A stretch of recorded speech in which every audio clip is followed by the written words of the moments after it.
Hello, magic casters of all shapes and sizes. Welcome back to my YouTube channel.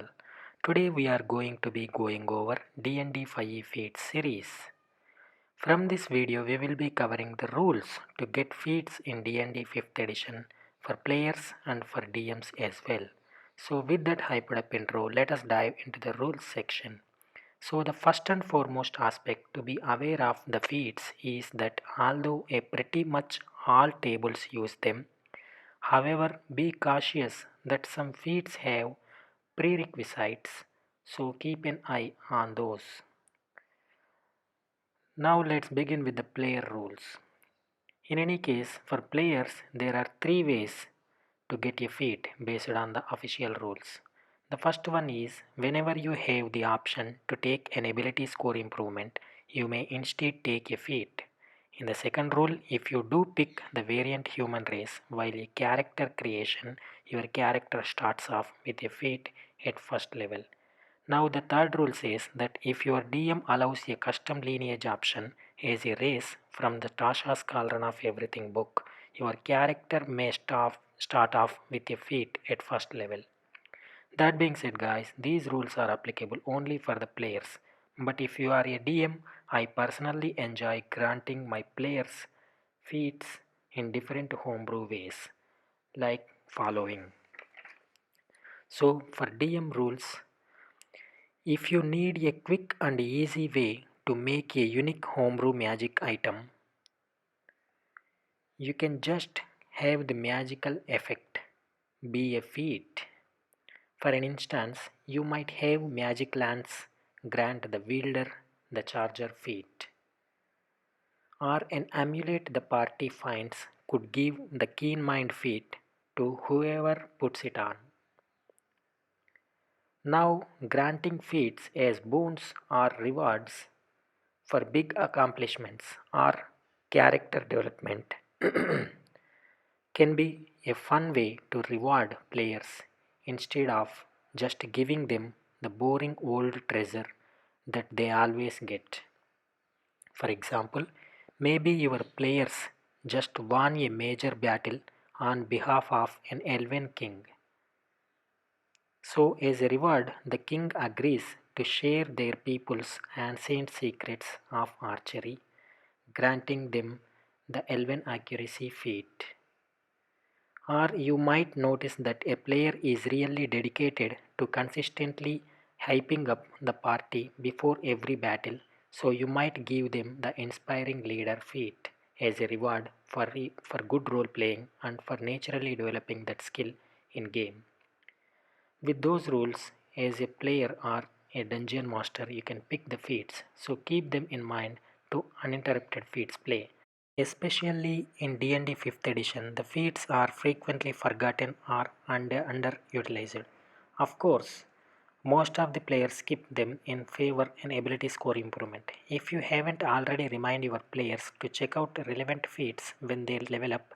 A feat isn't just adding some new abilities to your players' arsenal, it's also giving them a little more room to role play. Let's look at some great ways to use feats for your players in your campaign.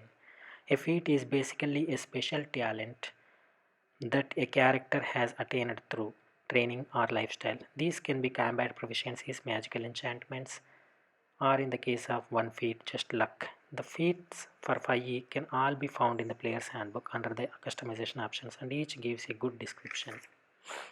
Why take a feat over an ability score improvement? Many players refuse to sacrifice an ability score improvement for a feat. They feel that choosing a feat over an ability score improvement will slow down the progress of their character. However, often a feat grants greater benefits than a single digit statistical improvement could. In fact, the feats like athletes, actor, durable, keen mind, lightly armored, linguist, observant, resilient, tavern brawler, and weapon master all come with an ability score improvement baked in. So, yes, if a player takes a feat, they will miss out on two ability score increases, but each is only worth a 5% bonus to your adds anyway. Taking a feat that grants you advantage in a critical situation is far more likely to add to your success. Now let's discuss about role playing and feats. The feats are not just improving combat. While the 5 feats definitely favor combat advantages, there are a few that stand out as great options for role playing. If you have a character that's always on edge and takes every watch shift, why not encourage the player to take alert feat?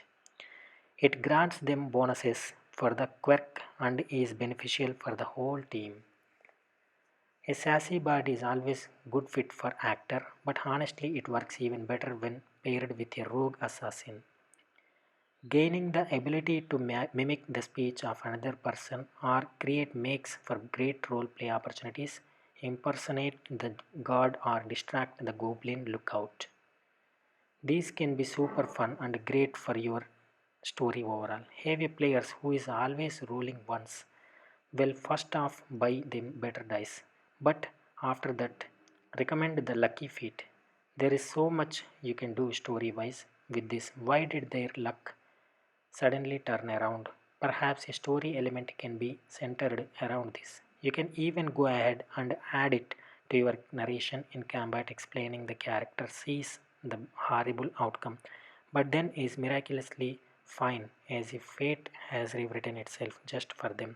Every feat your players take is an opportunity for them to explore their characters more. It also allows you to set up encounters and challenges that play to their strengths. This can make the heroes seem more like heroes but can also make your story more interesting. That being said, guys, thank you so much for tuning in today. I hope you all have a great day, and as always, happy casting, everyone.